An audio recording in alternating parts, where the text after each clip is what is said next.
여러분 반갑습니다. 또 영상을 통해서 함께 예배를 드리는 모든 분들에게도 주님의 사랑으로 사랑을 함께 나눕니다. 지난해 추수감사절 예배를 여러분과 함께 드렸습니다. 그때 마스크를 쓰고 예배를 드리면서 만약에 다음에 신학교에서 설교할 기회가 생기면 그때는 마스크 쓰지 않고 좀 자유롭게 마음껏 예배를 드릴 거라고 믿었습니다.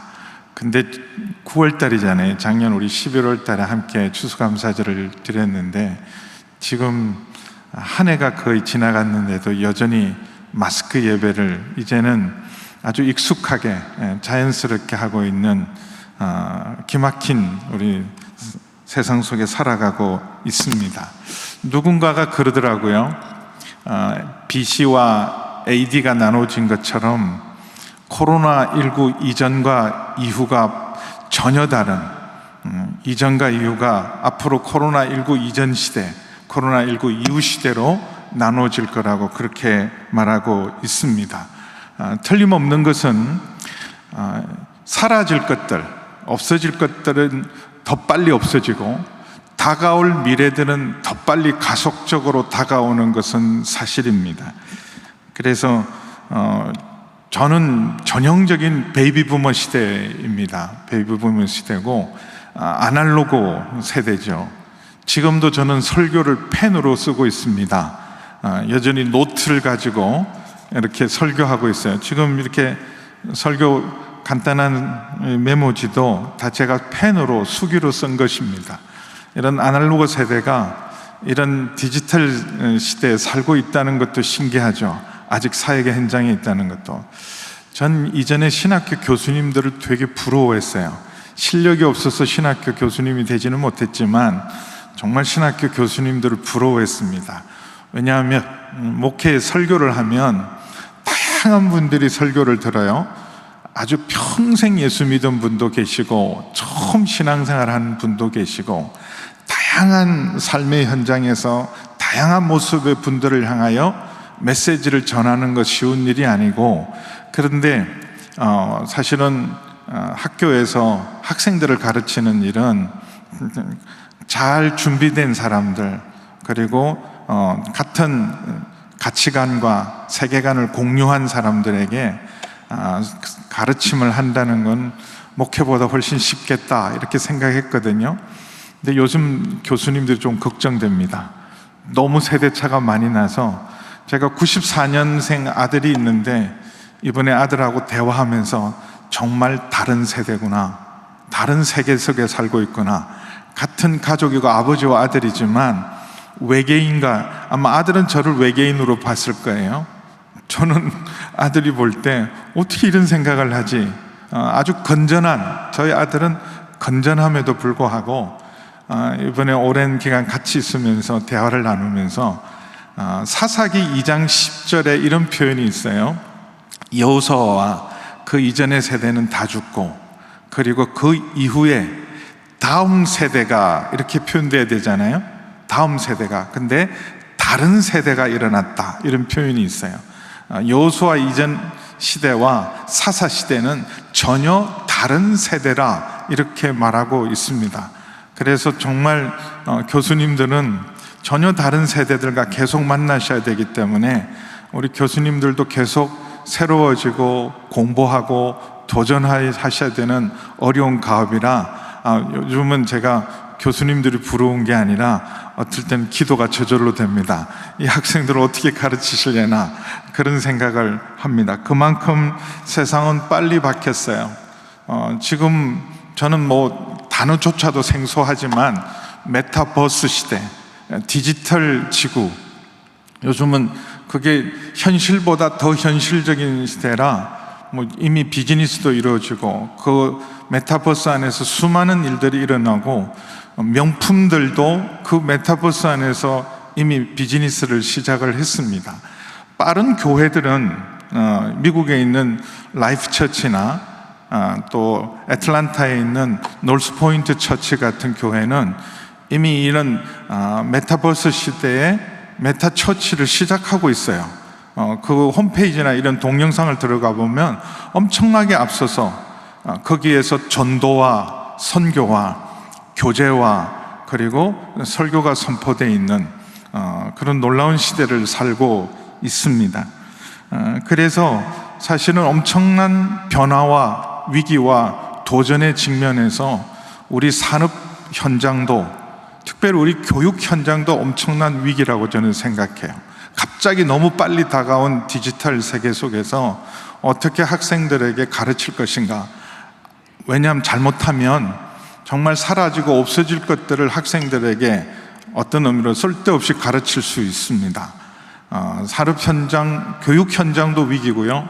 지금 있는 산업 현장도 빨리 도태될 기업도 있고 다가올 미래를 준비하지 못해서 다들 산업 현장도 굉장한 위기 속에 있습니다.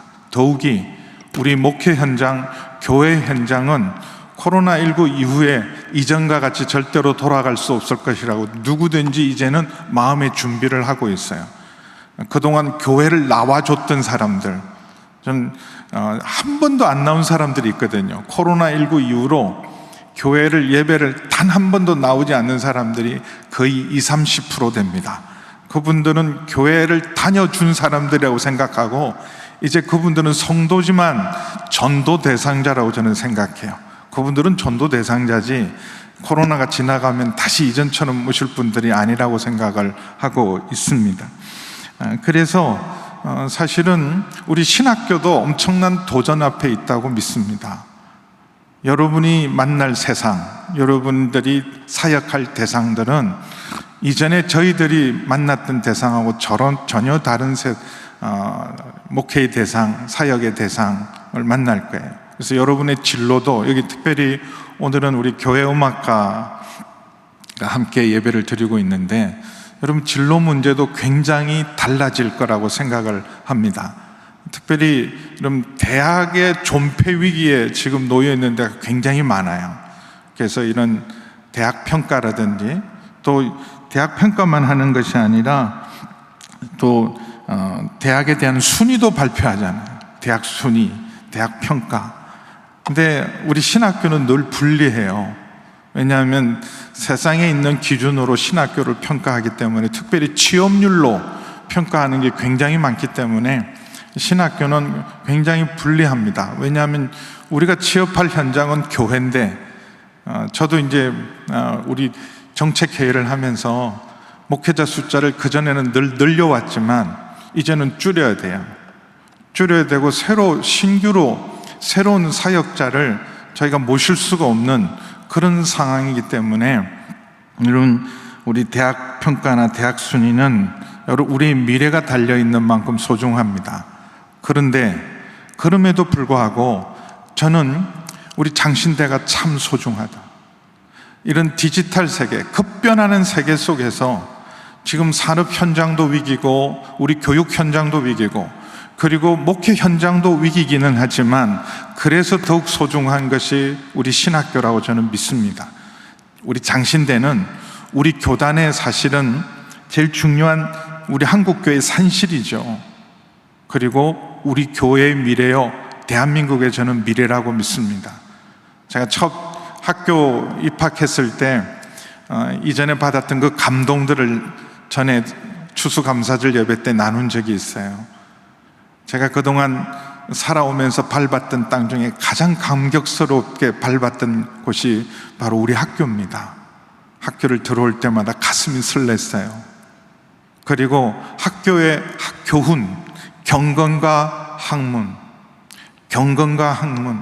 그리고 선지동산, 이 선지동산, 경건과 학문을 이룰 수 있는 유일한 학교가 있다면 그건 우리 장신대요 신학교라고 저는 생각합니다. 앞으로 교회가 위기고 또 어떤 의미로는 종교의 위기이기도 하지만 그럴수록 더욱 필요한 것은 이 우리 신학교에서 배출할 인재들은 어떤 인재들을 배출할까? 저도 신학교 면접 볼 때 소명을 물으시더라고요. 소명 받았냐고, 부르심을 받았냐고. 근데 목사로서의 부르심, 선교사로서의 부르심, 학자로서의 부르심, 전문 사역자의 부르심 다 부르심을 받았겠지만, 근데 지금 와서 생각하면 목사가 되든 선교사가 되든 또 학자가 되든 전문 분야의 전문 사역자가 되든 그것은 첫 번째 부르심이 아니라고 저는 믿습니다.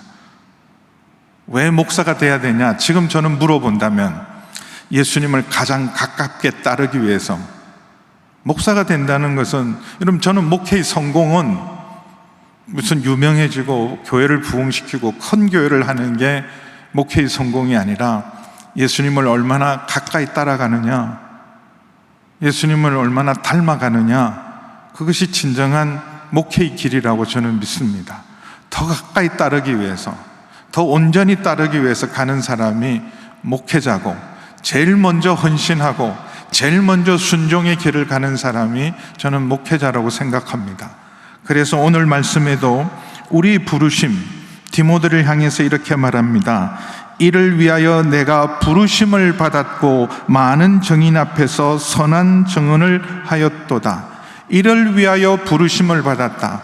목회자가 되고 선교사가 되어야 될 디모데이지만 바울은 이렇게 말합니다. 너의 부르심은 하나님의 사람으로 부름을 받았다.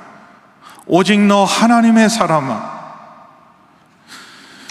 여러분, 디지털 세상이 되고 이제는 여러분 AI 시대, 인공지능의 시대, 로봇 시대를 오면서 여러분 더욱 소중한 사람들은 바로 하나님의 사람들이라고 믿습니다. 세상에 하나님의 살아계심을 나타내는 자, 드러내는 자, 보여주는 자, 그것이 우리 존재의 이유라고 생각해요. 저는 앞으로 미래 세대도 가장 소중한 인재는 하나님의 사람이라고 믿습니다. 전능하신 하나님이 살아계시고 15절 16절 말씀 보면 하나님은 나타나심을 보이리니 하나님은 복되시고 유일하신 주권자이시며 만왕의 왕이시며 만주의 주이시며 오직 그에게만 죽지 아니함이 있고 가까이 가지 못할 빛에 거하시고 어떤 사람도 보지 못하였고 또 볼 수 없는 이시니 그에게 존귀와 영원한 권능을 돌릴 수 있는 유일한 사람들은 하나님의 사람들입니다. 저는 우리 신학교가 바로 이 하나님의 사람들을 양성하는 인재 양성의 산실이 되면 우리 신학교야말로 이 시대에 가장 소중한 소망이라고 믿습니다. 다른 어떤 대학보다도, 다른 어떤 학교보다도 중요하죠. 다른 어떤 학교, 다른 어떤 대학도 중요합니다. 지난번에도 고백한 저희 아들도 신학을 좀 했으면 좋겠어요. 철학을 하고 법학을 하는데 이번에도 설득을 했는데 나중에 하겠대요. 나중에. 근데 여러분, 신학교가 소망이에요.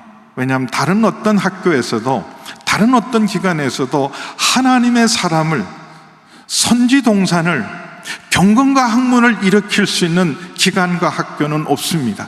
유일하게 경건과 학문으로, 선지동산으로 하나님의 사람을 양성할 수 있는 곳은 바로 이 신학교밖에 없습니다. 나시린으로 하나님 앞에 사는 것이 가장 중요한 사명으로 부름받은 사람이 삼손입니다. 삼손은 능력도 있었고 또 굉장한 하나님이 은혜를 주셔서 엄청난 역사를 만들어냈지만 사실 삼손의 사명은 나시린이에요. 삼손의 실패는 나시린으로서의 실패였습니다. 하나님을 드러내는 자, 사람들로 하여금 하나님 살아계심을 알게 하는 자, 그래서 죽어있는 양심을 일깨우는 자, 하나님 살아계시지, 하나님 살아계시지. 그래서 저를 보면 하나님 살아계심을 느낄 때, 근데 언제 삼손에게 나시린의 사역이냐면 사사기 말기에 세상과 교회가, 하나님의 백성과 세상 백성의 구별이 완전히 사라졌을 때, 하나님이 개입할 틈도 없이 완전히 세속화되었을 때, 그때 하나님이 어떤 사람에게도 날 때부터 나시린으로 평생 서원시킨 사람은 없어요. 사무엘은 나시린 서원을 그의 어머니가 합니다. 그런데 삼손은 하나님이 지명하여 너는 나시린이 되어라 그랬어요. 완전히 세상과 하나님의 백성이 구별이 없어졌을 때, 그때 그들 하나님의 백성을 일깨우고 세상을 각성시키기 위해서 나시린으로 세운 삼손의 실패는 그는 나시린으로의 삶을 실패했기 때문입니다. 저는 우리가 무슨 일을 하든지 여러분이 꼭 목회를 하지 않고 교회 사역을 하지 않고 다양한 부분에서 일을 해야 된다고 저는 또 믿습니다. 이제는 교회만 사역지가 아니라 온 세상의 모든 분야가 여러분의 사역지가 돼야 돼요. 안수받은 목사도 교회만 사역지가 아니라 정치, 경제, 사회, 문화 모든 분야에서 우리가 그곳에서 사역을 해야 합니다. 그런데 어디에 있든지 우리가 잊지 말아야 될 우리의 정체성은 하나님의 사람이라고 믿습니다. 여러분, 한 사람 한 사람이 하나님의 사람으로 세워지기만 하면 디지털 세상, 급변하는 세상 속에서도 우리는 소망이 되고 세상을 변화시키는 하나님의 뜻을 이루고 하나님의 나라를, 하나님께 영광과 권능을 돌려드릴 수 있는 유일한 사람은 하나님의 사람이라고 믿습니다. 마지막으로 하나님의 사람의 특징을 4가지를 말씀하고 있습니다. 하나님의 사람은 어떤 사람인가? 첫 번째는 피하라. 뭘 피하냐? 돈을 사랑하는 일, 경건을 이익의 재료로 삼는 일, 부하려고 하는 일을 피하라고 말씀하고 있습니다. 적어도 여러분, 하나님 앞에서 사역자로 하나님의 사람으로 살아갈 때 하나님의 공급하심을 믿고 하나님의 살아계심을 믿고 돈으로 움직일 수 없는 사람이 돼야 돼요. 저 사람은 돈으로 움직일 수 없는 사람. 근데 온 세상이 돈만 있으면 움직일 수 있는 사람이 여러분 하늘의 별만큼 많고, 심지어 총회를 하고 교회를 해도 돈으로 움직일 수 있다. 그런 일이 많아요. 근데 적어도 우리는요, 돈으로 움직일 수 없는 사람, 하나님을 신뢰하고 의지하는 여러분 되기를 축원합니다. 피해야 되고, 그리고 따라야 될 게 있어요. 근데 우리는 피해야 될 것은 따르고 따라야 될 것은 피하는 게 문제예요. 피하라 그런 걸 열심히 따라가고 있고, 따라라 그런 의와 경건과 믿음과 사랑과 인내와 온유를 따르라. 사람들은 여기 흥미 없고, 심지어 신학생인 우리들도, 여러분들도 사실은 여기에 별로 관심이 없이 열심히 따르려고 안 할지도 몰라요. 유진 피터슨이 메시지 성경에서 이 부분 11절을 이렇게 번역했어요. 어려운 삶 곧 경이롭고 믿음직스럽고 사랑스럽고 꾸준하고 친절한 삶을 추구하십시오. 믿음 안에서 힘을 다해 열심히 달려가십시오. 여러분, 피할 것을 피하고 따라야 될 것을 온전히 따르기를 바랍니다. 그리고 또 하나, 믿음의 선한 싸움을 싸우라. 믿음의 경주를 끝까지 열심히 힘을 다해 달려가는 여러분 되기를 바랍니다. 믿음의 선한 싸움을 싸워야 돼요. 근데 대부분은요, 선으로 악을 이기고 진리로 이 세상을 싸우는 사람이 많지 않습니다. 어떤 대가를 치르더라도 여러분, 믿음의 선한 싸움을 싸워가기를 축원합니다. 그리고 4번째는 영생을 취하라, 영생을 붙들라 말씀하고 있습니다. 대부분요, 세상의 영광, 땅의 영광을 취하고 붙들며 살아갑니다. 심지어 목회자가 되고 하나님의 일을 하겠다는 사람도 세상의 명성과 유명함과 인기와 명예를 쫓는 것, 다 그것 썩어지고 쇠하여지고 더러워지는 거예요. 여러분, 신학교 때 각오해도요, 저처럼 목회 현장에 있으면 부패하고 타락해요. 정신 바짝 차리고 오늘 주신 이 말씀, 하나님의 사람으로 몸부림치고 하나님의 은혜를 구해야 합니다. 피할 것을 피하고 따라야 될 것을 따르고 싸워야 될 선한 싸움을 싸우고, 그리고 무엇보다도 영생, 하나님 나라를 추구하는 하나님의 사람이 될 때, 그때 여러분은 세상의 유일한 소망이 될 수 있다고 믿습니다. 한 사람이 중요해요. 한 사람, 많은 사람이 아니라 우리 장신대가, 여러분 한 사람 한 사람이 세상에 어떤 세상이 오더라도, 여러분 메타버스 시대에도 하나님의 사람으로 우리 정체성을 지킨 한 사람, 그 한 사람 한 사람이 모이면 세상을 새롭게 변화될 수 있습니다. 제가 학교를 다니면서 가장 감동을 주는 학교 중에 하나가 한동대였어요. 한동대를 들어가는 입구에 이렇게 써 있습니다. Change world. Change world. Why not? 세상을 변화시킬 수 있다. 왜 안 되겠는가? 저는 믿습니다. 우리 한 사람 한 사람이 하나님의 사람이 되면 그 한 사람의 힘이 세상을 변화시킬 수 있습니다. Why not? 기도하겠습니다.